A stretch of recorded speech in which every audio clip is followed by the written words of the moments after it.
ஆத்ம சகோதர சகோதரிகளுக்கு பிரம்மஞான ஆத்ம வணக்கங்கள்.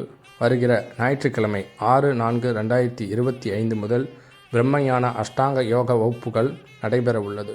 ஒவ்வொரு வாரமும் ஞாயிற்றுக்கிழமை காலை 6 மணி முதல் 7 மணி வரை ஆன்லைனில் இலவச அஷ்டாங்க யோக வகுப்புகள் நடைபெற உள்ளதால் பிரம்மஞான ஆத்ம சகோதர சகோதரிகள் அனைவரும் கலந்து கொள்ள வேண்டும்.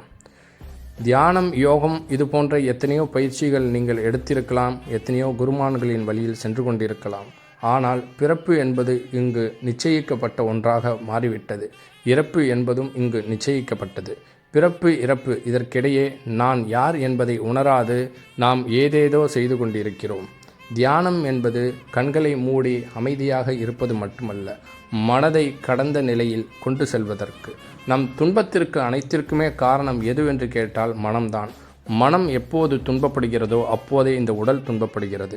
இந்த உடலும் துன்பப்படும் போது நோய், வறுமை இது போன்ற கொடிய நோய்களாலும் நாம் பாதிப்படைகிறோம்.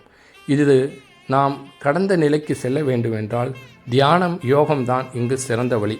எத்தனையோ பயிற்சிகள் நீங்கள் எடுத்திருந்திருக்கலாம், ஆனால் பிரம்மஞான அஷ்டாங்க யோகம் உங்கள் வாழ்வில் ஒரு சிறந்த ஒரு மனிதனாக உங்களை மாற்றும் என்பதில் எந்தவித சந்தேகமும் இல்லை.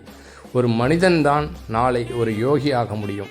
ஒரு மனிதன்தான் நாளைக்கு ஞானியாக முடியும். நாம் நல்ல மனிதனாக இருந்து தவயோக நிலையில் தன்னை கடந்த நிலையில் தன்னுள் கடவுளை உணர்ந்து இந்த வெட்ட வெளியில் இருக்கின்ற அந்த பரம்பொருளுடன் நாம் இணையும் போது மரணமில்லா பெருநிலை மட்டும் இல்லாது வறுமை நோயின்றி இவ்வுலகில் நாம் பிறப்பெடுத்ததற்கான காரணத்தை நாம் அறிந்து மீண்டும் பிறவா நிலையை கண்டிப்பாக அடைய முடியும். மெய்யான சைவத்தின் மூலியமாகவும் பிரம்மஞான அஷ்டாங்க யோகத்தின் மூலியமாகவும் அனைவரும் இறைவனை தன்னுள் கண்டு பேரின்பமான பெருநிலையை நீங்கள் அடைய இறைவனை பிரார்த்திக்கிறேன். நீங்கள் அனைவரும் கலந்து கொண்டு இறைநிலையை அடைய வேண்டும். தன்னை யார் என்று உணர வேண்டும். இறப்பு என்பது இங்கு ஒரு நிகழ்வு.